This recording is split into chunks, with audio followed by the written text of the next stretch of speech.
Senhor Deus, muito obrigado, Pai, pelo cuidado que o Senhor tem de cada um de nós. Muito obrigado por esse dia. Obrigado também, Senhor, pela ceia, em que pudemos rememorar o, a obra de Jesus Cristo nas nossas vidas e que torna possível, Pai, o acesso a Ti. Queremos agradecer por esse momento e que o Teu Espírito Santo possa falar aos nossos corações.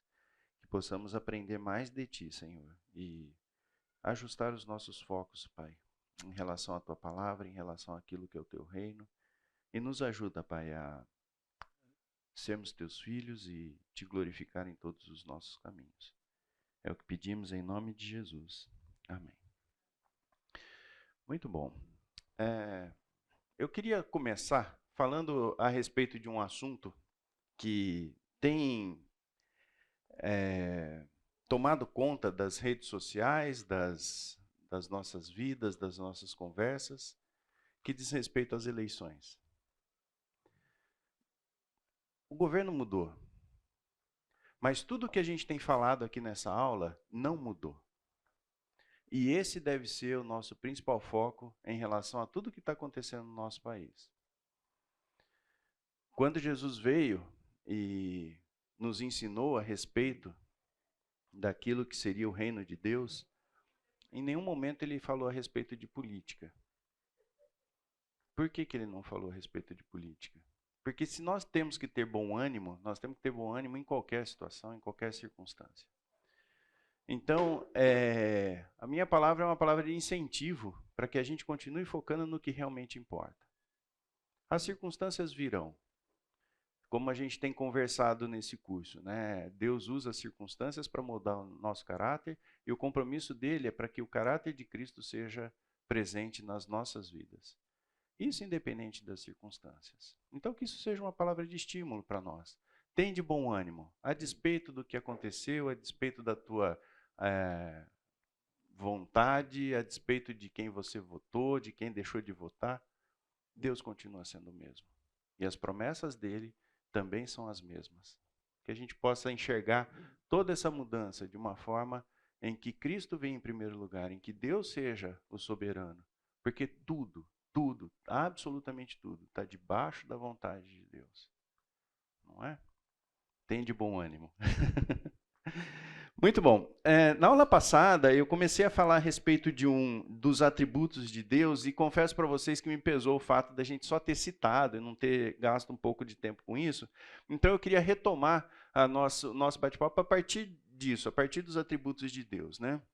Então, falar um pouquinho a respeito dos atributos comunicáveis de Deus, ou seja, aquilo que está presente na palavra de Deus e que objetivamente ele coloca para nós como de uma forma muito clara de quem ele é, o que ele faz, e através disso a gente pode entender um pouquinho mais de Deus.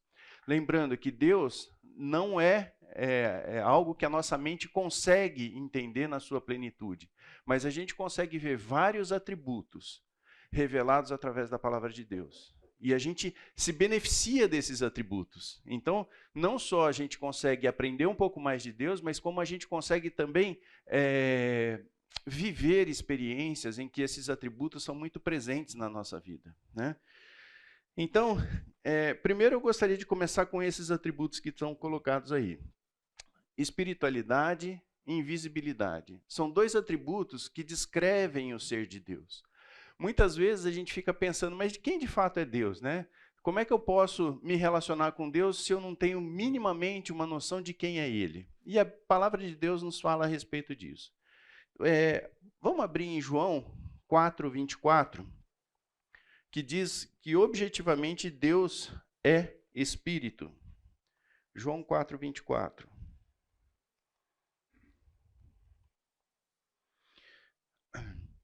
O texto diz assim: Deus é espírito, e importa que seus adoradores o adorem em espírito e em verdade. Então, Deus não é matéria, Deus é espírito. Não tem como nós dimensionarmos a Deus, não tem como nós entendermos Deus do ponto de vista de matéria, né? Também, um outro atributo é que Deus é invisível. E a gente pode abrir tanto em João 1,18, que fala a respeito disso. E o texto diz assim: Ninguém jamais viu a Deus, o Deus unigênito que está no seio do Pai, é quem o revelou. Nós vamos enxergar a Deus na medida em que a gente enxerga o Filho, porque o Filho é feito da mesma essência de Deus. Então, quando nós olhamos para o Filho, nós estamos olhando para o Pai. Mas, de fato, ninguém jamais viu a Deus. No texto de João 6,46, o texto diz assim, João 6,46. Não que alguém tenha visto o Pai, salvo aquele que vem de Deus. Este o tem visto. Então, a revelação de Deus Pai é através do seu Filho, Cristo Jesus. Então, são dois atributos de Deus que muitas vezes pode passar pela nossa mente, mas quem é Deus? Do que é feito Deus? E a revelação que a Bíblia traz são essas. Por quê? A nossa mente não consegue, em função do pecado, em função de uma série de limitações que nós temos, entender a Deus. Tá? Então, são dois atributos de Deus que são comunicados na Bíblia. Mas também tem outros atributos, né? A respeito do conhecimento. Deus conhece plenamente a si mesmo e todas as coisas reais e possíveis, em ato simples e eterno. João 3,20 fala a respeito disso. Pessoal, eu sei que é uma maratona de textos, mas eu gostaria que com isso que a gente entendesse um pouco a dimensão que Deus tem, porque isso vai nos permitir falar a respeito do próximo tema, que é amar a Deus, tá bom? Então, João 3,20, o texto diz assim, pois todo aquele que pratica o mal aborrece a luz, e não se chega para a luz, a fim de não serem arguidas as suas obras. Deixa eu só ver se eu estou com o texto certo aqui. Pois todo aquele que pratica o mal aborrece a luz, é esse mesmo, né? E não se chega para a luz, a fim de não serem arguidas as suas obras. Ou seja, o conhecimento de Deus é tão excelente, é tão magnífico, que nós não conseguimos muitas vezes arguir a Deus a respeito das suas próprias obras. Sabedoria é um outro atributo de Deus. Dizer que Deus tem sabedoria significa dizer que Ele sempre escolhe as melhores metas e os meios para alcançar essas metas. Isso é sabedoria. Sabedoria é o conhecimento aplicado de uma forma que a gente consegue enxergar. Romanos 16, 27.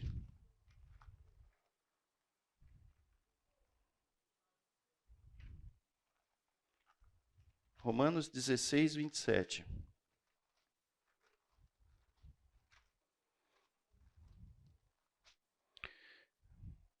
O texto diz assim, rogo-vos, pois, irmãos, que noteis bem aqueles...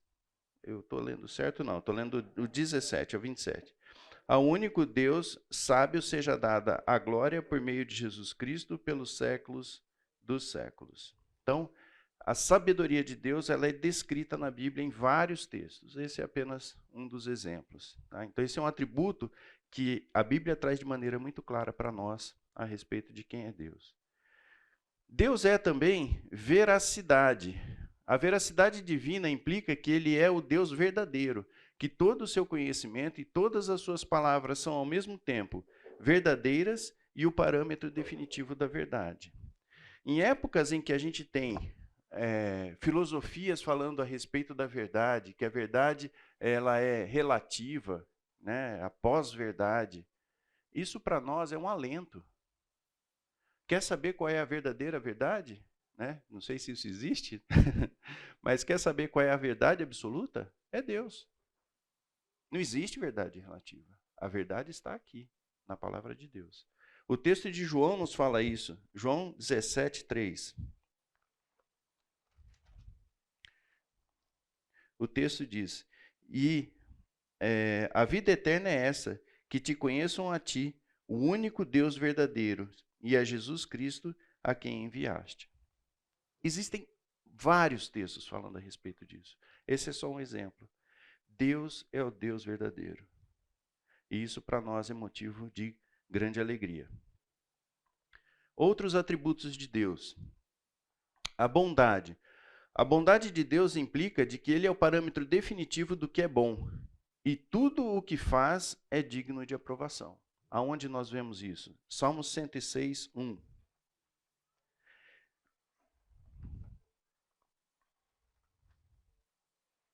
Aleluia! Rendei graças ao Senhor, porque Ele é bom, porque a sua misericórdia dura para sempre. Não é um alento para nós sabermos que Deus é bom, que a sua bondade dura para sempre? Eu não sei quantos de vocês têm a imagem de Deus, um Deus, talvez um pai bravo, né, que é exigente, e a Bíblia fala que Deus é bom, tem de bom ânimo. Uma das coisas que é mais presentes em momentos em que a gente está com dificuldades é lembrar que Deus é bom. Porque a gente, muitas vezes, quando está em situações difíceis, o que a gente quer? Sair de lá, não é? Sair debaixo da dificuldade. Lembrar que Deus é bom. Quando Deus aplica sobre nós, dá uma exprimida, nós temos que lembrar sempre de duas coisas: que Deus é bom e é poderoso. Então, se você ainda está nessa situação, não é porque Deus deixou de ser bom, e nem porque Ele não tem poder para te tirar dessa situação. Lembrar que Deus é bom o tempo todo. E várias passagens dizem a respeito disso, essa é só uma delas. Amor quer dizer que Deus se doa eternamente aos outros. Em 1 João 4:8, nós vamos olhar esse texto. 1 João 4:8.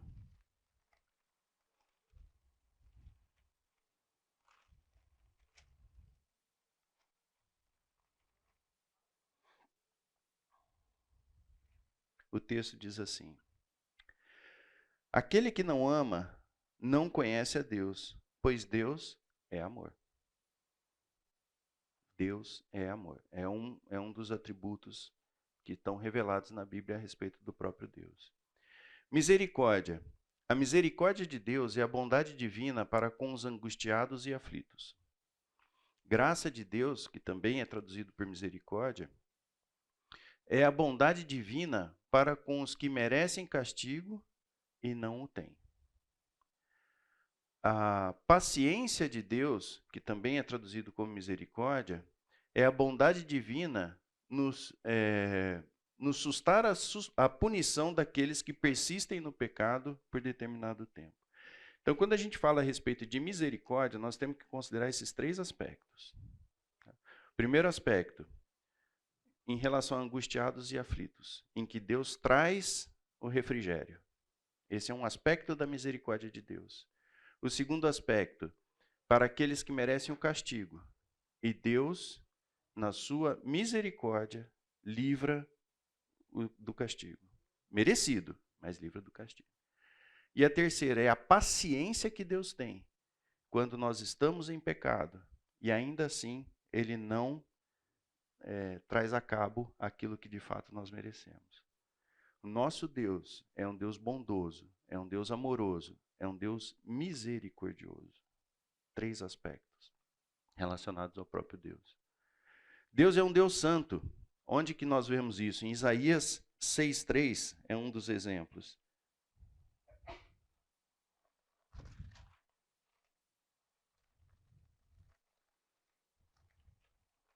Isaías 6:3. E clamavam uns para com os outros, dizendo: Santo, Santo, Santo é o Senhor dos exércitos. Toda a terra está cheia da sua glória. Santidade de Deus é afirmar que Deus está separado do pecado.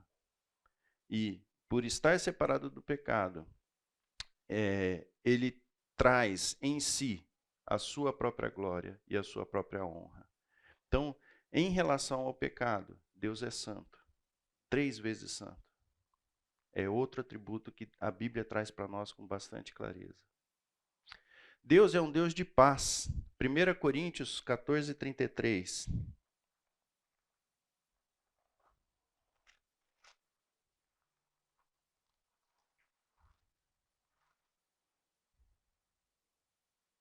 O texto diz assim: se, porém, querem aprender alguma coisa, interroguem em casa seu próprio marido. Não é isso. Isso.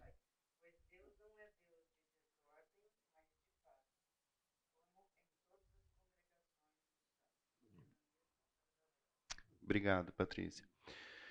Ou seja, a paz é uma ferramenta que Deus utiliza na ministração da sua palavra para conosco. Então, a gente sabe que Deus, ele está à parte de toda confusão e desordem. Porém, ele é incessante e ativo em atos simultâneos, bem ordenados e plenamente controlados. Do nosso ponto de vista, algumas questões e fases que a gente passa da nossa vida, pode parecer que está tudo caindo, né? Está tudo bagunçado. Mas não, Deus está ali e Ele é um Deus de paz, é um Deus que coloca as coisas na ordem que deve ser. Retidão, Romanos 9, 20 e 21.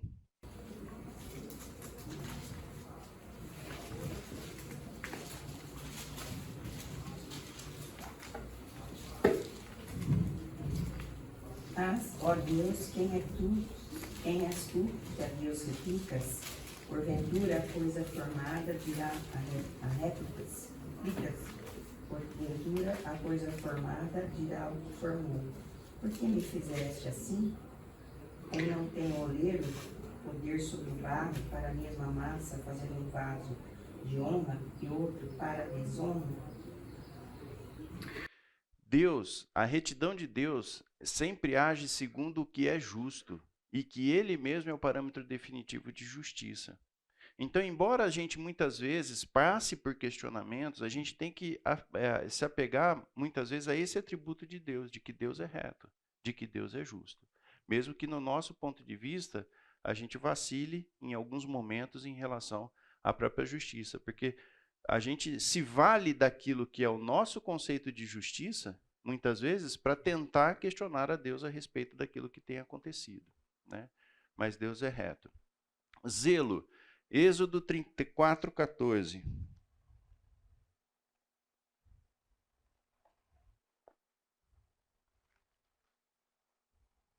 Êxodo 34, 14. Porque não adorarás outro Deus, pois o nome do Senhor é zeloso. Sim, Deus zeloso é Ele. Deus busca constantemente proteger a sua própria honra. Por isso que nós temos dentro da Bíblia vários versículos que apontam de que Deus só há um único Deus, de que Deus é o único e verdadeiro, porque Ele zela por aquilo que é a sua essência.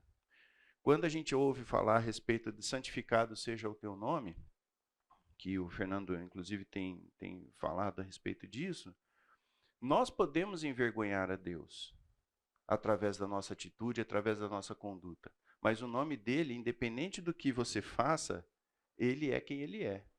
Você pode envergonhar o nome dele, não a Deus. Essa é a diferença em que a gente vê.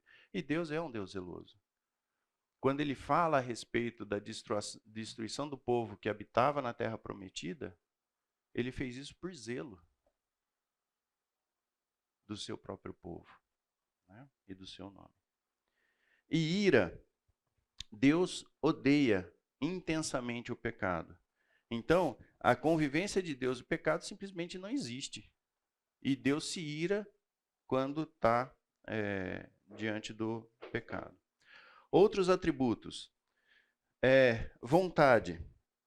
Ele aprova e decide executar todo o ato necessário para a existência, para a atividade de si mesmo e de toda a criação. E aí nós temos que pensar em vontade em dois aspectos, pelo menos, né? Apocalipse 4:11 nos diz a respeito da vontade de Deus. O texto diz assim: Tu és digno, Senhor, de receber, Senhor, Tu és digno, Senhor e Deus nosso, de receber a glória, a honra e o poder, porque todas as coisas tu criaste. Sim, por causa da tua vontade vieram a existir e foram criadas. O primeiro aspecto da vontade de Deus é esse aspecto que ele faz o que ele quer. Ele é o soberano para realizar a sua vontade, que é a vontade geral. Mas também tem um aspecto importante que é a vontade secreta e a vontade revelada aplicada a nós. Se nós olharmos o texto de Deuteronômio 29, 29, nós vamos olhar um aspecto disso. Deuteronômio 29, 29.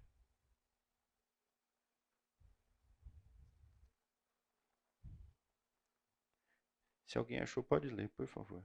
As coisas encobertas pertencem ao Senhor, nosso Deus, porém as reveladas nos pertencem, a nós e a nossos filhos, para sempre, para que cumpramos todas as palavras desta lei. Nesse aspecto, eu acho que tem uma questão interessante. Vocês já pararam para pensar o quanto que a gente valoriza saber a respeito da vontade de Deus que não está revelada? E o quanto a gente não valoriza a vontade de Deus que está revelada? É tão interessante isso, né? Isso faz parte, acho que, do nosso mindset, né? A gente quer saber o que Deus não revelou. Então a gente fica, né, querendo saber o futuro, o que vai acontecer amanhã, E a vontade revelada? Muitas vezes a gente não dá o devido valor. E a vontade revelada de Deus está aqui, ó. Eu penso que a queda fez com que nós tivéssemos um desejo exacerbado por controle. A gente quer controlar tudo. Por isso que a gente quer saber a vontade não revelada. Porque eu quero saber quais são os botõezinhos que eu tenho que apertar aqui para que a minha vontade prevaleça.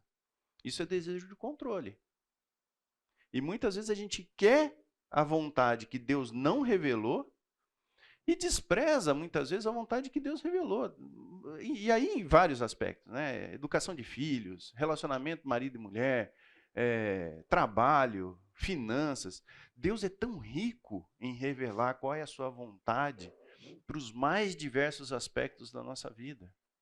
E a gente muitas vezes quer saber o que Deus não revelou, né? Então, existe a vontade de Deus, que é a vontade geral, existe a vontade revelada e a vontade secreta de Deus. Num caso recente, né, domingo na eleição, com o resultado, muita gente, puxa, mas o que Deus, né, tem o outro, tem esse não, esse sim.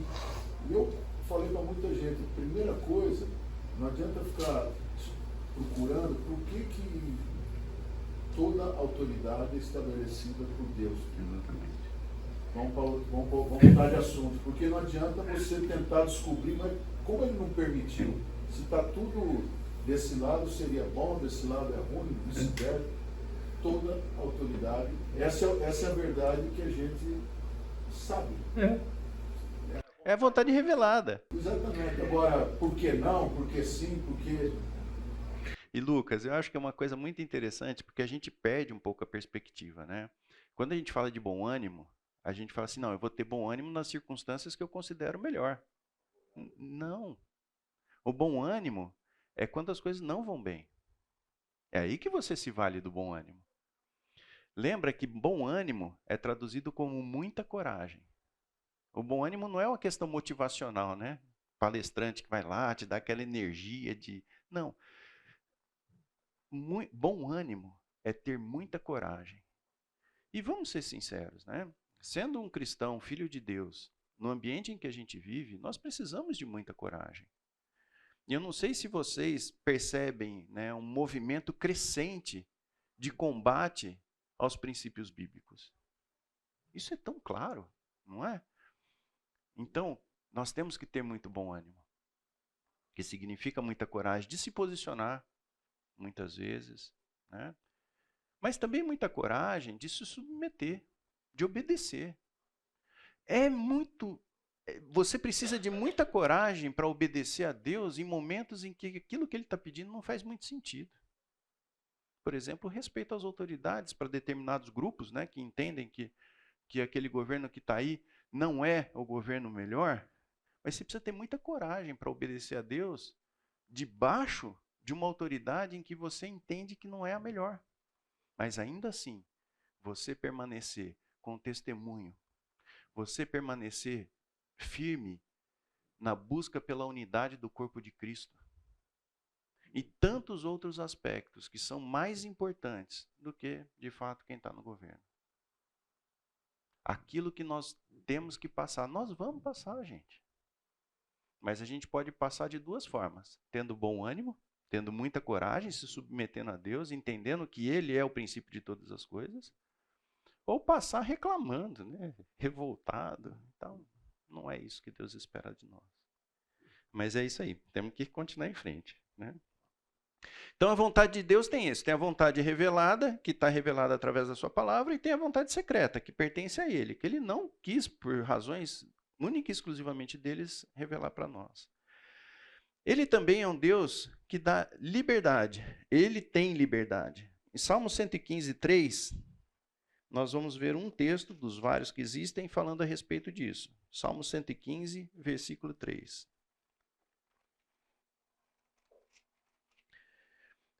No céu está o nosso Deus, e tudo faz como lhe agrada. Tá? Então, a vontade, a liberdade que Deus tem é total para fazer aquilo que lhe agrada. Ele também é um Deus onipotente. Faz tudo o que for da sua santa vontade. Mateus 19, 26 fala a respeito disso. Mateus 19, 26.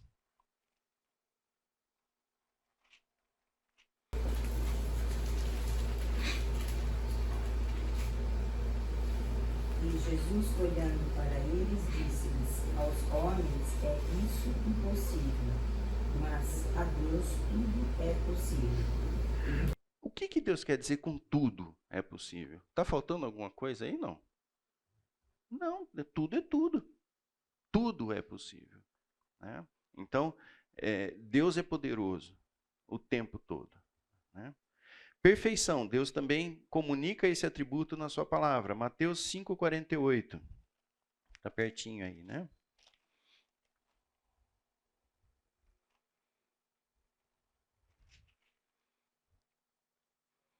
Portanto, sede vós perfeitos, como perfeito é o vosso Pai Celeste. Deus possui com excelência absolutamente todas as qualidades e não carece de nenhum aspecto dessas qualidades que lhe seja desejável. Perfeição é isso, e tem tudo, tudo que é desejável. Né? A questão da bem-aventurança, Tiago 1,17.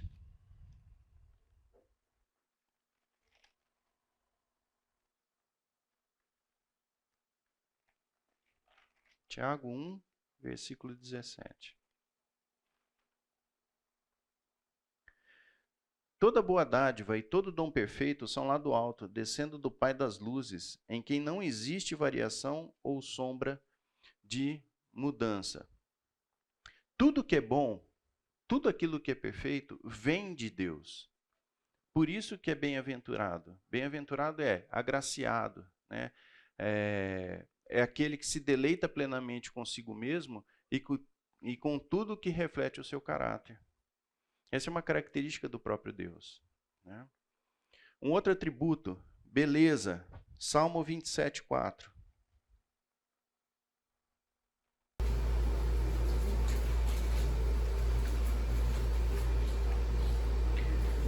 Uma coisa pedi ao Senhor e a buscarei, que possa morar na casa do Senhor todos os dias da minha vida, para contemplar a formosura do Senhor e aprender do seu tempo. Ou seja, contemplar a beleza do Senhor. Deus é belo, de uma maneira que muitas vezes a nossa mente não entende. E glória. Glória é o brilho criado pelo que circunda a revelação do próprio Deus. Salmo 104, 1 a 2.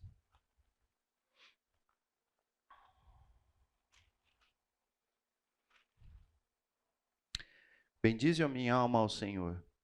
Deus meu, tu és magnificente, sobrevestido de glória e majestade, coberto de luz, como de um manto. Tu estendes o céu como uma cortina. Põe nas águas o vigamento da tua morada. Tomas as nuvens por seu carro e voa nas asas do vento. É um texto poético muito bonito, onde fala, né, a respeito da glória de Deus. A glória de Deus, ela preenche todo o seu ser. E ele criou os seres humanos, os homens, para darem glórias a Deus. E a questão de ter trazido esses textos para vocês e trazido essa questão dos atributos de Deus é para que a gente possa ter minimamente a dimensão de quem é Deus. Nós não o vemos, mas todos esses atributos estão diante de nós para desfrutarmos de cada um desses aspectos de Deus. Mas desfrutar desses aspectos de Deus envolve ter intimidade com Ele. Sem que a gente tenha a percepção e a busca por conhecê-lo a cada dia mais, esses atributos muitas vezes passam ao largo da nossa vida. E você perde a sensibilidade para enxergar cada um desses aspectos de Deus na sua própria vida. E isso tem muito a ver com o tema que nós vamos abordar logo em seguida, que diz respeito a amar a Deus. Se você não conhece a Deus, como você ama a Deus? O pressuposto para você amar a Deus é conhecê-lo. Amar naquilo que a Bíblia traz como definição do amor, né? Amor não tem a ver com um filme de Hollywood, né? Que o casal lá se apaixona, não tem absolutamente nada a ver. Amar a Deus é consciência, é coração. É isso que tem a ver com o tema. Diante de tão grande Deus que nós temos, isso deve trazer para nós uma segurança absoluta em quem é o nosso Deus. Veja quantos textos, né, quantos atributos nós falamos aqui a respeito do próprio Deus.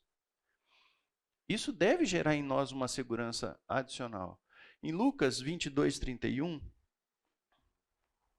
tem um texto muito rico, né,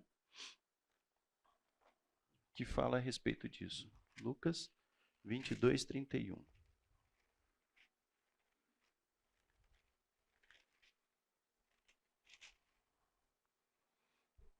O texto diz assim: Simão, Simão, eis que Satanás vos reclamou para vos peneirar como trigo.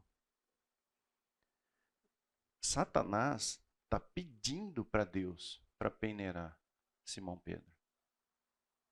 Por que isso para nós é um motivo de segurança?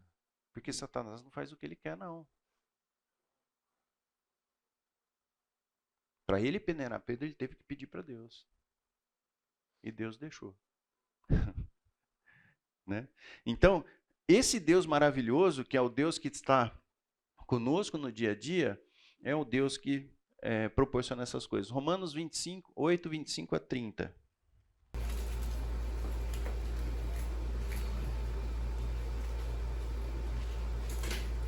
Mas se esperamos o que não vemos, com paciência o esperamos.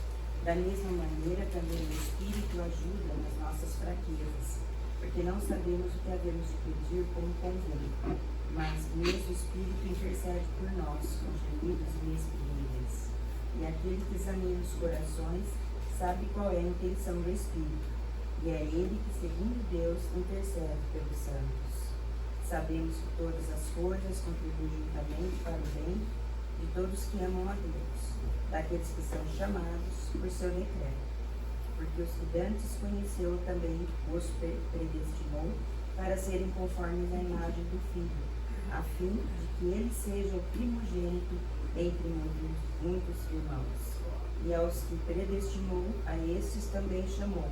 E aos que chamou, a esses também justificou. E os que justificou, também os glorificou. Quando a gente está sendo peneirado, seja de que maneira for, nós temos que lembrar quem é o nosso Deus. Ele não muda. E tudo o que nós vimos a respeito dos seus atributos continua valendo na hora que a gente está no deserto. E é nisso que nós temos que nos apegar. Muitas vezes, quando a gente está passando por um período difícil da vida, a gente acaba perdendo um pouco essa noção. E a gente começa a olhar muito para as circunstâncias.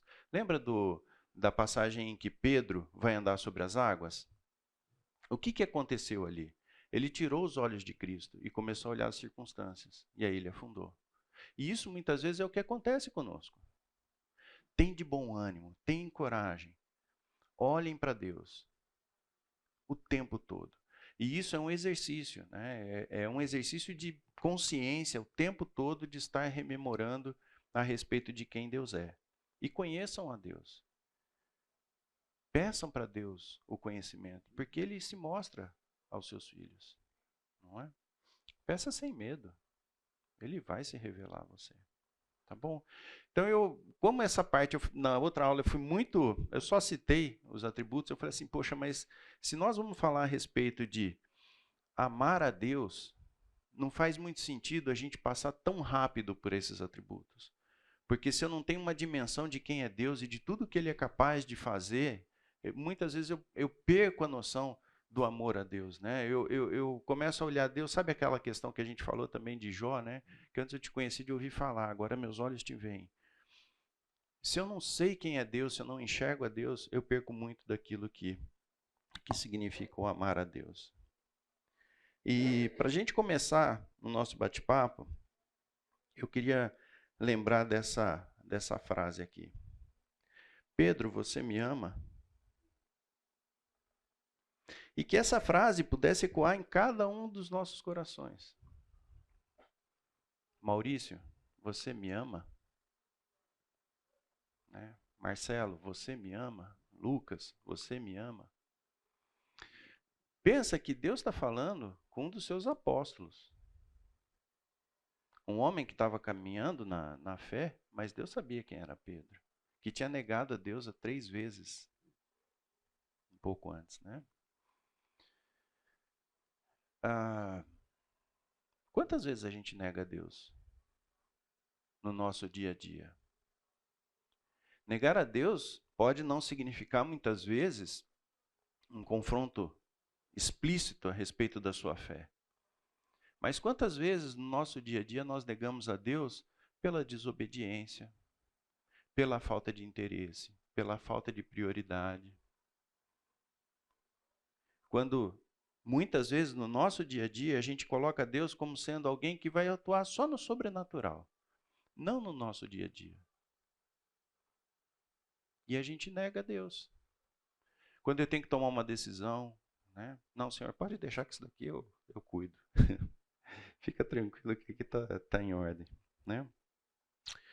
Amar a Deus significa reconhecê-lo em todos os nossos caminhos. Isso significa todos, né? Nosso dia a dia. E conforme a gente vai aprendendo de Deus, nós vamos desenvolvendo uma sensibilidade maior por aquilo que Deus tem a proporcionar para cada um de nós. João 21, 15 a 17, é o texto que fala a respeito disso, né?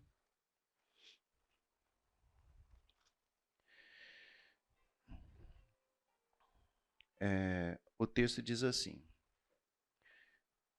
Depois de terem comido, perguntou Jesus a Simão Pedro: Simão, filho de João, amas-me mais do que estes outros? Ele respondeu: Sim, Senhor, tu sabes que te amo. E ele lhe disse: Apacenta os meus cordeiros. Tornou a perguntar-lhe pela segunda vez: Simão, filho de João, tu me amas?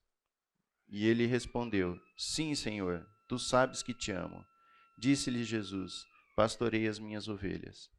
Pela terceira vez, Jesus lhe perguntou: Simão, filho de João, tu me amas? Pedro entristeceu-se por ele ter lhe dito pela terceira vez: Tu me amas? E respondeu: Senhor, tu sabes todas as coisas. Tu sabes que eu amo, que eu te amo. Quantas vezes nós somos questionados a respeito disso, né? Vamos para o intervalo com essa pergunta na mente? Então, nós estávamos falando a respeito, né, de amar a Deus. Eu penso que esse foi destacado como o primeiro grande mandamento, né, o amar a Deus, porque isso não é natural para nós. Senão não precisava ser mandamento, né? Aquilo que a gente faz naturalmente, talvez não precisasse ser mandamento. Então, existe uma ordem clara para que a gente ame a Deus, né? E isso está muito claro nas Escrituras, né? Agora, é fato, né, de que o amor de Deus nos constrange, não é verdade? Quando a gente olha para quem nós somos, aquilo que a gente faz e o quanto Deus nos ama, é constrangedor muitas vezes, né? A gente se sente até um pouco envergonhado. Mas a gente tem que ter claro que Deus nos ama de uma maneira maravilhosa e Ele está sempre ao nosso lado, né? Então, quando a gente se sente o que de fato somos, é só orar, só se colocar diante dele, que ele está sempre ao nosso alcance, né? 2 Coríntios 5,14 é o texto que fala a respeito desse constrangimento, né? Queria só abrir lá. 2 Coríntios 5,14.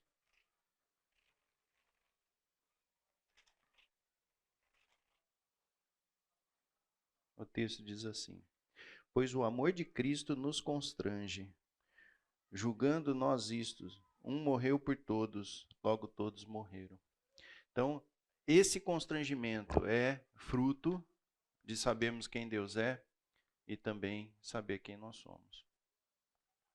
Queria que nós abríssemos no texto de Deuteronômio 6,5. Ele vai ser a base para o nosso estudo aqui. Deuteronômio 6,5.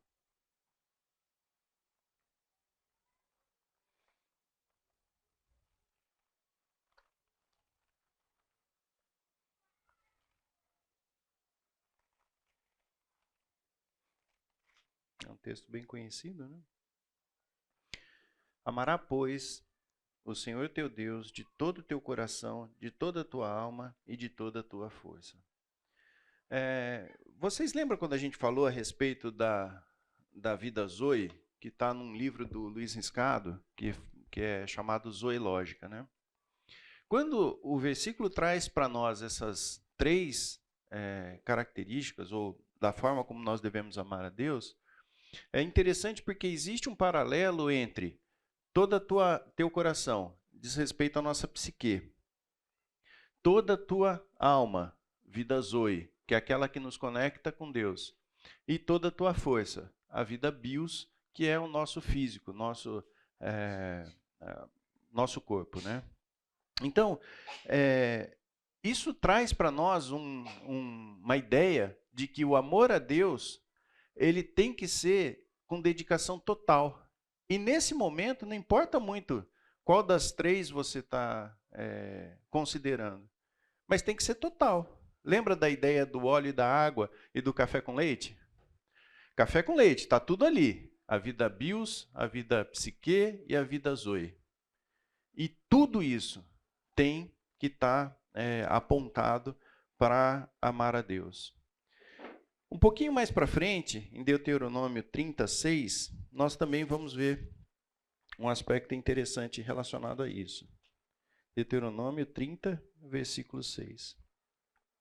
O Senhor teu Deus circuncidará o teu coração e o coração de sua descendência para amares o Senhor, teu Deus, de todo o coração, de toda a tua alma, para que vivas. Então, de novo, a gente vê aí, né? De todo o coração, de toda a tua alma, e aqui também tem um aspecto físico, né? E também é interessante que, tanto no primeiro texto como no segundo, fala a respeito do prolongamento da vida. Nos dois textos fala a respeito disso. E esse prolongamento ele tem a ver tanto com quantidade de vida, como com profundidade ou qualidade de vida. Então, o amor a Deus leva a cada um de nós a ter uma vida que não só pode ser prolongada, mas em termos de qualidade, o aprofundamento no conhecimento de Deus traz essa qualidade de vida para cada um de nós. Não é só a quantidade. Em Deuteronômio, ainda, 13, versículo 1 a 4, tem um aspecto aqui que eu gostaria que a gente refletisse a respeito. Deuteronômio 13, de 1 a 4. O texto diz assim, ó. Quando o profeta ou sonhador se levantar no meio de ti e te anunciar um sinal ou prodígio, e suceder o tal sinal ou prodígio de houver falado e disser, vamos após outros deuses que não conhecestes e sirvamo-los, não ouvirás as palavras desse profeta ou sonhador, porquanto o Senhor, vosso Deus, vos prova para saber se amais o Senhor, vosso Deus, de todo o vosso coração, de toda a vossa alma. Pergunta, né? Deus prova a cada um de nós para saber se nós de fato amamos a Deus. Ele precisa saber? Ele precisa saber se a gente o ama? Quem que precisa saber?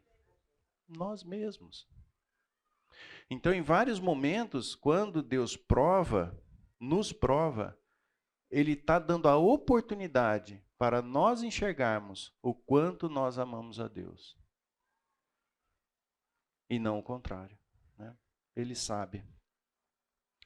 Bom, o que significa coração? O coração, na mentalidade do povo judeu, não é o coração que bombeia sangue para o resto do organismo, né? O coração é o centro das decisões, é onde tudo se processa e é onde, de fato, as decisões são tomadas. Então, em Provérbios 4, 23, nós temos uma palavra que fala a respeito disso. Quem achou, por favor, pode ler. Provérbios 4, 23. Sobre tudo que se deve guardar, guarde o teu coração, porque dele procede a saídas da sua vida. É muito interessante, quando ele fala aqui de fontes da vida, em outra tradução, o melhor lugar para você proteger, para que você tenha uma água pura, é proteger a fonte. Porque a água contaminada, uma vez que a fonte está contaminada, tudo que vem depois se contamina também. Então, quando a Bíblia fala a respeito de guardar o nosso coração, porque dele procede as fontes da vida, significa que nesse centro de processamento, ele precisa ser preservado, ele precisa se manter puro, para que todos os desdobramentos a partir daí possam estar sendo santos também, né? Nesse sentido. Se eu não cuido lá da origem, eu não vou conseguir controlar a minha boca, por exemplo. Porque eu já estou lá na frente, percebe? Eu trato o meu coração porque dele é que as outras coisas acontecem. Por exemplo, a questão dos olhos. Como é que eu mantenho meus olhos puros? Se no meu coração eu pratico e encharco meu coração com as verdades de Deus. Isso transborda para os outros órgãos. O sentido aqui de preservar o coração é esse. É você encharcá-lo de tal forma com as verdades de Deus que as coisas com que você vai lidando reflitam essa mesma essa essência. A boca fala do que o coração está cheio, não é? Então, se o teu coração está encharcado com a palavra de Deus, você vai falar a respeito das questões que estão voltadas à palavra de Deus. Se por acaso não tem a palavra de Deus lá, ainda que você fale a respeito de versículos, aquilo lá não tem, na essência, vamos dizer assim, a consistência que deveria ter, porque é da boca para fora. Então, sobre tudo que deve guardar, guarde o seu coração, porque dele procede as fontes de vida. Quando a gente fala também a respeito de coração, e o texto de Provérbios ele traz muito essa figura do filho meu, às vezes eu tendo a pensar que Deus, como um pai amoroso, como a própria palavra descreve, olha para os seus filhos e fala assim: Maurício, quanta bobagem você está fazendo.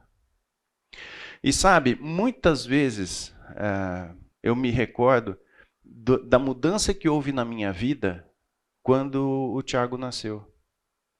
Porque eu não sabia como que rolava essa questão de sentimento de pai e filho, né? Eu era sempre filho.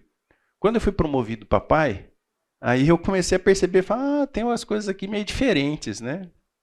Para começar, que teu filho pode ser feio, pode ser bonito, você acha ele lindo, não é? Não é? Começa a mudar algumas coisas assim. E sabe, quando eu vejo Deus, quando eu penso em Deus olhando para determinadas atitudes que nós temos, eu me recordo de algumas experiências que eu tive com os meus filhos em relação a não seguir aquilo que a gente orienta, né? Em especial, teve uma passagem que hoje a gente dá risada, mas que na época foi muito difícil. O Tiago ele ia ser reprovado num ano, né? E eu falava para ele, falei assim, Tiago, se você não estudar, você vai ser reprovado. Né? Até que chegou uma hora que a coisa estava muito crítica e tinha uma prova de história. E na época eu trabalhava na Lumac, falei para o Eduardo, seguinte, se eu não for lá, dá um jeito, o Tiago vai reprovar. Ele falou, não, vai lá. Peguei um flip chart, sabe aqueles papéis, né? Flip chart, 3 horas da tarde, fui para casa. Peguei o livro do Tiago, estudei o livro, e o tema era Reforma Protestante. Joia. Peguei e fiz um quadro na sala de casa, assim, tem uma porta-balcão, assim, colei o flip chart lá e tal. Quando foi umas 6 e pouco, o Tiago chegou, né? Falei, Tiago, seguinte, a mãe falou a respeito da prova, que é importante, e nós vamos fazer o seguinte, nós vamos estudar aqui, você vai ficar afiado no tema. Combinado? Combinado. Aí pegamos, tomamos um lanche junto lá e tal, e aí começamos, né? Reforma, tal, né? E o que aconteceu, o que não aconteceu, e fiz uma escala com datas e tal, muito bem caprichado. Eu sei que a gente saiu de lá, eram umas 10 horas da noite. Aí, como bom pai, né, falei assim, Tiago, agora vai dormir, filho, porque você está sabendo a matéria. Né? Você vai passar uma noite gostosa, tal, amanhã de manhã eu vou levar você junto lá no colégio e nós vamos vencer esse desafio aí. Né? Beleza. Dia seguinte, dormiu, acordei, fiz um café da manhã, né? Olha a importância da prova, né? Fiz um café da manhã, ele tomou o café da manhã, fui com ele para a escola e no caminho, né? Olha, lembra de tal ponto, falar sobre isso, tal, não sei o que, tal. E ele, beleza. Bom, foi fazer a prova. No almoço eu peguei e falei assim, bom, vou buscar o Tiago para saber o resultado da coisa, né? Aí passei lá, o Tiago entrou no carro, e aí, filho, como é que foi na prova? Fui bem. Que legal. E aí, o que caiu lá na prova? Aquilo lá que a gente estudou. Eu já comecei a achar estranho, né? Aquilo lá que a gente estudou, já achei estranho. Aí eu falei assim, mas o que caiu sobre Lutero? Lutero, pai? Bom, não preciso dizer para vocês, ele reprovou. E aí, depois aconteceu um fato interessante, porque na reprova dele, algumas pessoas vieram falar assim, olha, tem colégios que fazem a reclassificação, né? Para ele não perder o ano. Eu falei assim, mas espera aí, eu passei o ano inteiro falando para ele que se ele não estudasse, ele ia reprovar. E agora que ele reprovou, eu vou livrar a barra dele? Vou não. Reprova. E ele reprovou. Né? Então, muitas vezes eu vejo Deus olhando para a gente com esse sentimento que a gente tem como pai, né? Fala assim, cara, você vai quebrar a cara. Você vai quebrar a cara. E a gente é rebelde, né? Não, pode deixar que na hora eu dou um jeito. E não dá jeito. E às vezes quebra a cara. Então, evidentemente, eu não estou dizendo aqui de situações em que a gente não tem possibilidade de tomar decisões melhores, né? Mas de situações em que a gente poderia seguir aquilo que Deus fala e a gente é rebelde muitas vezes. E todas as vezes que nós nos tornamos rebelde, na prática, o que a gente faz é deixar de amar a Deus. O amor a Deus ele é um exercício diário. E isso depende muito de exercício. E uma coisa muito interessante é que o exercício do amor a Deus faz com que a gente ganhe mais conhecimento a respeito de Deus, e esse é o principal motor que nos motiva a conhecer mais a Deus, né? À medida em que a gente vai ganhando experiência com Deus, isso vai trazendo para nós um ânimo, uma disposição em conhecer mais a Deus. É mais ou menos igual ao exercício, né? Exercício é muito disso, né? Você começa o exercício, é um sacrifício danado. Chega num ponto que teu corpo começa a reclamar quando você não vai, né? Então, também é um exercício isso de você se aprofundar nisso. E é interessante também a gente perceber que a semente muitas vezes é plantada. E às vezes não frutifica naquele momento, mas mais para frente você vê a coisa frutificar. Passado algum tempo, depois dessa experiência com ele, né, com o Tiago, por uma série de circunstâncias ele foi para uma escola estadual, estudar num colégio estadual. E numa das vezes que a gente estava conversando, ele falou para mim, ele falou assim, pai, interessante, você sempre me falou que eu devia aproveitar o estudo enquanto eu tinha. E agora que eu perdi, eu vejo quanto tempo eu perdi na minha vida. E isso acabou acontecendo numa época em que ele falou assim, eu vou fazer faculdade, né? E aí ele falou assim, e na época eu não tinha condição de pagar, ele falou assim, mas eu vou arrumar um emprego para fazer faculdade. Aí eu pensei comigo, né? Falei, a hora que ele tiver o dinheiro no bolso, não acho que ele vai gastar com faculdade. E ele foi, prestou vestibular, foi trabalhar, e eu lembro que era assim, ele, sei lá, ganhava lá 1.000 e poucos reais, a faculdade era R$800. Mas ele foi, pagou e está estudando até hoje, vai se formar em engenheiro. Olha só, né? Vai estar lá. Então, muitas vezes também, as experiências que a gente passa, ela pode não produzir aquele efeito naquele momento, mas ela gera, para experiências futuras, né, a lembrança do que aconteceu. Que essa é a esperança que a gente vê muitas vezes escrita na Bíblia. E o nosso papel, muitas vezes, é se dispor nas mãos de Deus, né? É estar ali encarando aquilo que Deus fala de uma maneira séria, né? De uma maneira que de fato produza resultado. Para nós termos uma ideia, essa expressão, meu filho, que é muito utilizada no livro de Provérbios, ela acontece no Velho Testamento 4.834 vezes. Só no livro de Provérbios, 52. Então, essa relação de pai com filho, ela é muito presente naquilo que Deus traz para nós como um exemplo do relacionamento que Ele quer ter conosco, né?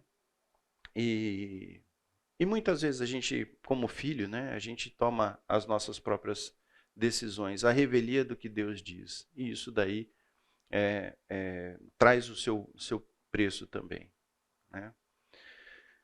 Então, quando Deus olha para nós e nos vê com o coração rebelde, não seguindo as orientações que Ele dá tão claramente nas Escrituras, de uma maneira bastante imperfeita, mas aquilo que eu consigo enxergar é muito desse sentimento, quando a gente está falando com o filho e o filho não nos ouve. A responsabilidade é dele, ele vai colher os frutos. Mas para nós, né, como pais, dá aquele sentimento, fala assim, puxa vida, né? Podia estar tomando uma decisão certa, podia estar desfrutando de algo melhor, e talvez como filho pródigo, está lá, né? Afastado de tantas bênçãos e tantas questões que poderiam estar sendo desfrutadas. Mas esse é o amor a Deus, e a gente sabe que amar a Deus significa obedecer a Deus. Essa relação está muito ligada, o obedecer a Deus e o amar a Deus. Então, quando ele fala aqui a respeito de todo o coração, é a respeito disso, né? A respeito de que nós, como ser, inteiramente temos que nos dedicar a amar a Deus. Mas ele falou que não só em relação eu ia passar para o próximo ponto, agora tem aqui. Então, como é que a gente guarda o coração? O próprio texto diz para nós, na continuidade dele, né? Que está lá em Provérbios 4:24. Desvia de ti a falsidade da boca, afasta de ti a perversidade dos lábios, os teus olhos olhem direto e as tuas pálpebras diretamente diante de ti. Pondera a vereda de teus pés, e todos os teus caminhos sejam retos. Não declines nem para a direita, nem para a esquerda. Retira o teu pé do mal. Então, são exemplos bem práticos daquilo que a gente deve fazer na nossa vida, que refletem o amor a Deus, que é falar a verdade, né? E todos os que estão descritos aí. Então a gente pode perceber que a nossa boca pode ser santificada através do amor de Deus, os nossos olhos, quando ele fala olhem diretamente, é aquele que você não fica olhando de cantinho de olho, sabe assim? Você tem que olhar diretamente, ou seja, valorizar aquilo que Deus fala, né? Os pensamentos, tudo aquilo que for bom, que ocupem o vosso pensamento.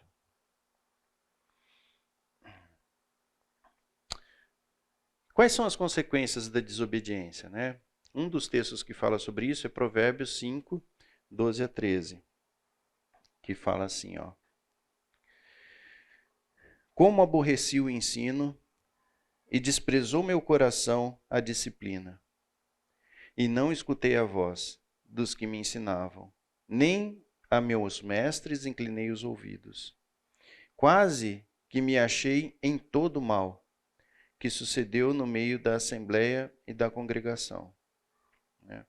Então, na prática, o que a gente vê em relação às consequências das desobediências são pesadas. Talvez seja aquilo que o Tiago falou quando ele foi para a escola pública. Ele falou assim, pai, puxa vida, né?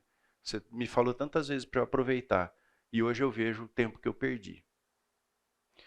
Será que Deus precisa tratar com a gente dessa maneira para que a gente comece a voltar lá para o início dos ensinamentos, a ponto da gente reconhecer as oportunidades que a gente perdeu?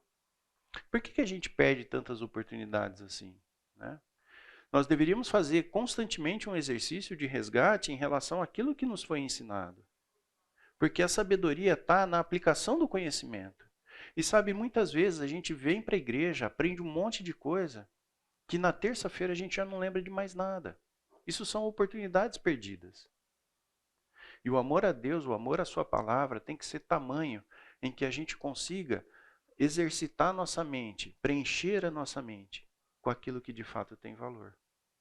Então, muitas vezes, a gente tem oportunidades de participar de ensinos marcantes, né?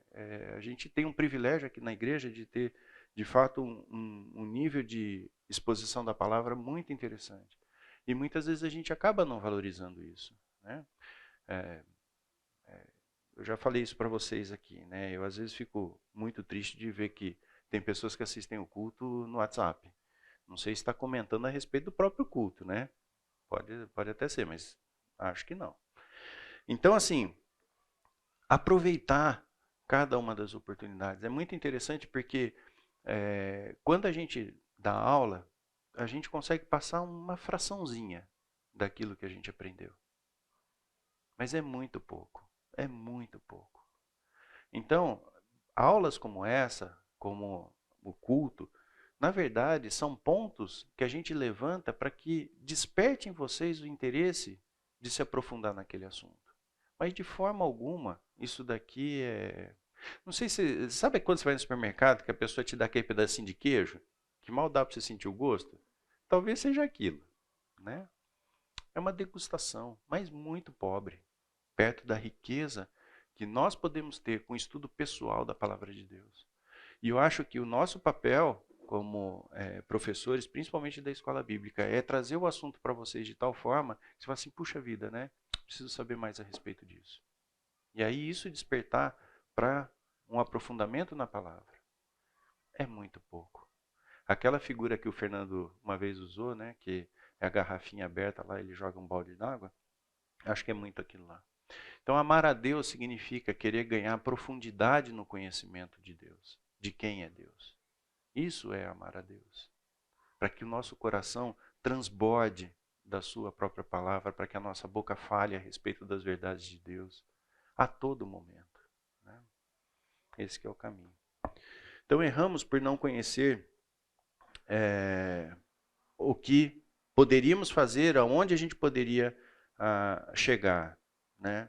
Por não valorizar exatamente aquilo que é o Deus. Agora, o mais interessante de tudo isso, quando a gente fala a respeito da desobediência, é que Deus está ao nosso alcance. Se confessarmos os nossos pecados, Ele é fiel e justo para nos perdoar e nos purificar de toda injustiça. Essa é uma promessa. Então, talvez hoje, né, e o meu objetivo aqui é talvez trazer esse peso em relação à palavra de Deus, em relação ao amor a Deus, mas que você saiba que isso está disponível a qualquer momento.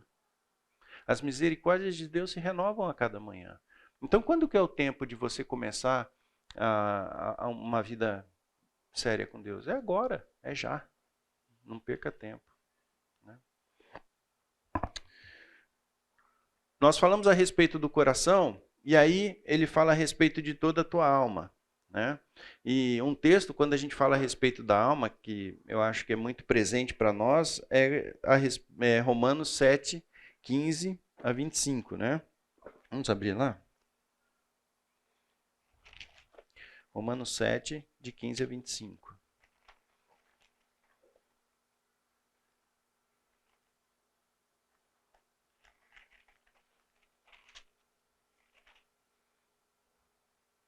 É um texto bastante conhecido, né?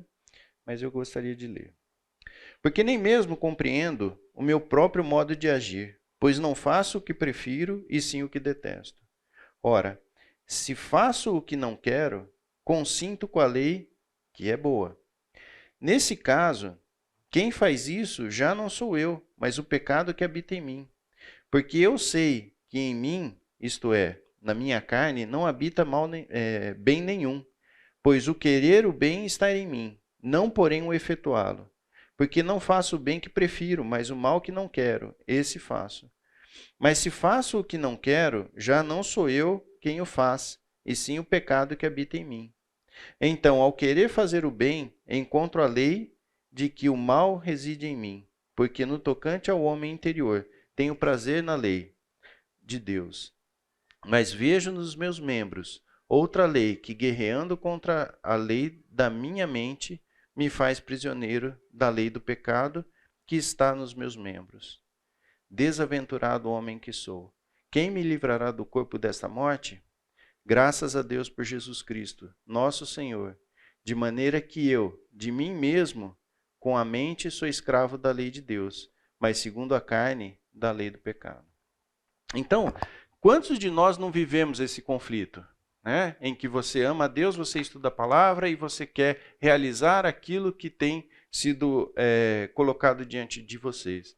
Mas a gente é humano, a gente tem o pecado ainda, a natureza pecaminosa ainda está presente na nossa carne. E aí a gente gera esse conflito. E o Erasmo, ele traz uma figura que eu acho muito interessante. Ele fala assim, que dentro de nós é como se tivesse dois lobos. Né? O lobo bom e o lobo mau. Né? E em várias situações, esses lobos entram em conflito dentro da gente. Né? E qual é o lobo que vai ganhar? Aquele lobo que você alimentar melhor.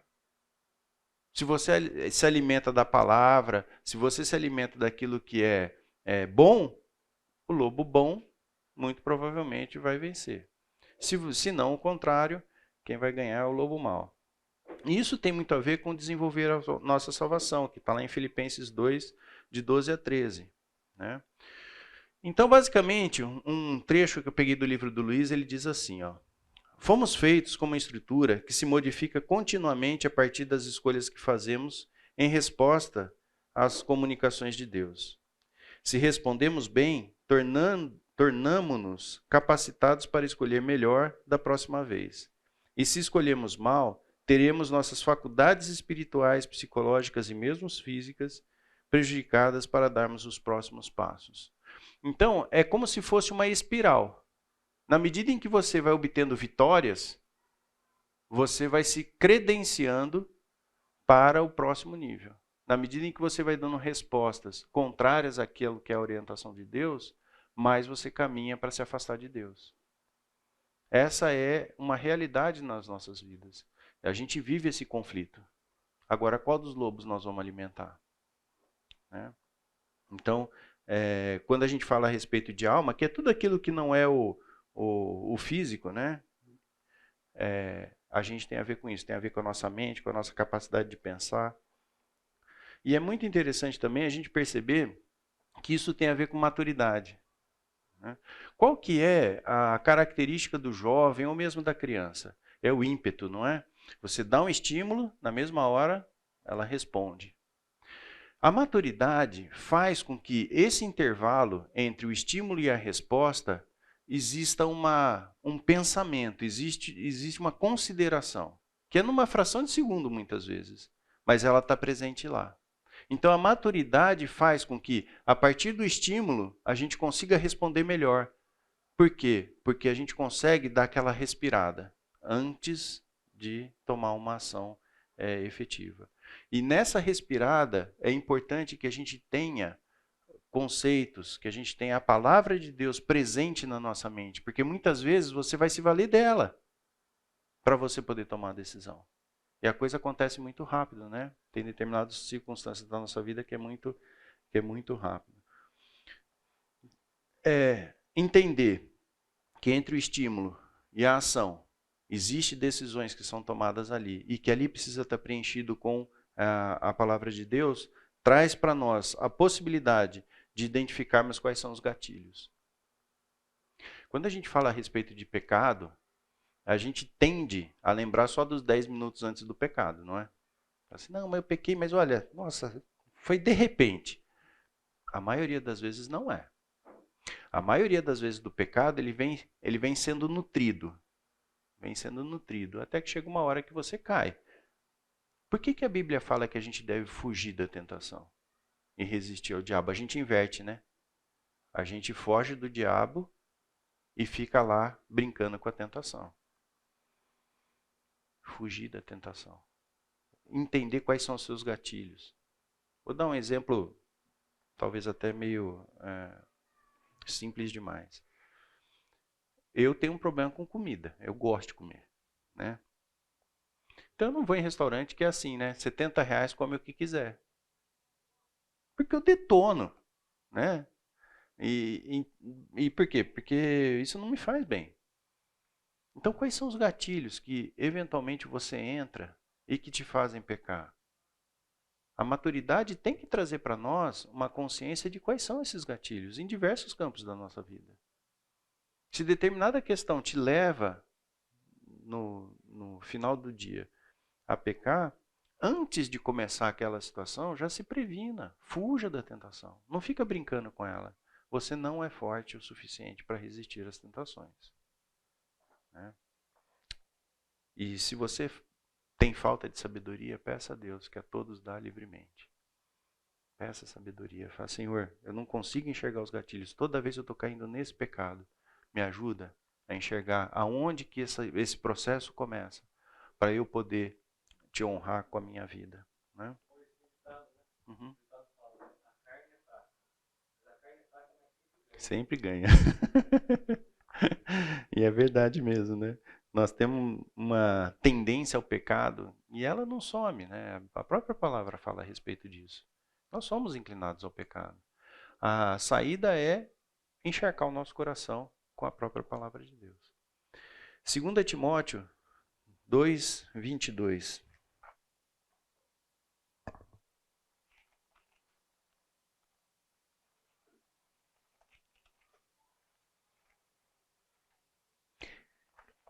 Quem achou pode ler, por favor. Foge do fim das paixões da mocidade. Segue a justiça, a fé, o amor e a paz, com os que de coração puro invocam o Senhor. Percebe? Foge. Foge, não fica, sei lá, né? De repente as redes sociais te fazem pecar, porque, sei lá, inveja, sei lá, que tipo de sentimento pode gerar. Foge. Não fica lá vendo, né? Essa que é a ideia. E tem um outro aspecto aqui também, que eu acho que é importantíssimo, né? Como que a gente se defende com relação à alma? Efésios 6:13-17.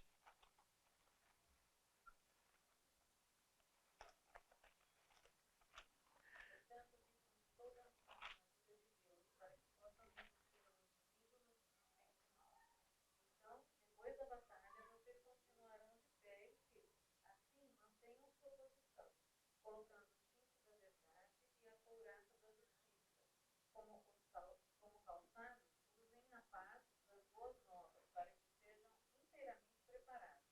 Em todas as situações, levantem o escudo da fé, para deter as flechas de fogo do maligno. Usem a salvação como capacete, e empunhem a espada do Espírito, que é a palavra de Deus. Orem no Espírito em todos os momentos e ocasiões. Permaneçam atentos e sejam persistentes em suas orações por todo o povo santo. Uhum. Essa é a forma como a palavra de Deus traz para nós de resistir às tentações, né? Cingindo-vos com a verdade, vestindo com a couraça da justiça, calçai os pés com a preparação do evangelho da paz, o escudo da fé, o capacete da salvação e a espada do Espírito, que é a palavra de Deus. Lembra da tentação de Jesus no deserto? Como é que Jesus lidou com aquela situação? Com a palavra. Com a palavra, né? E oração e súplica a todo tempo. Queria só trazer mais um aspecto que eu acho importante também, quando a palavra fala a respeito de toda a tua força. Eu creio que existam aspectos que são aspectos físicos, em que a gente muitas vezes não considera no caminhar da fé. O que eu quero dizer com isso, né? Nós tínhamos um irmão aqui chamado Timão, muitos aqui conheceram ele, e ele falava o seguinte: eu tomo banho frio para mostrar quem é que manda. Né? O que ele quer dizer com isso?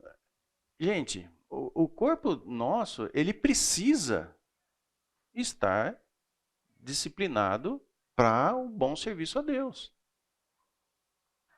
A boa saúde, ela traz para nós a possibilidade de servir melhor.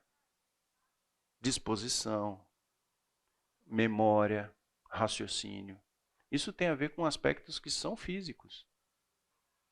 Uma boa noite de sono. Né? A memória, ela é registrada no sono. Então, nós não devemos desprezar o aspecto físico no amar a Deus. Porque se o aspecto físico me permite servir melhor a Deus, eu tenho que considerar esse aspecto também. E outra, se não fosse assim, não estaria na Bíblia. Manter boa saúde é também uma forma de você amar a Deus e se dispor a fazer aquilo que Deus traz. Eu queria só ler um trechinho de um ímpio,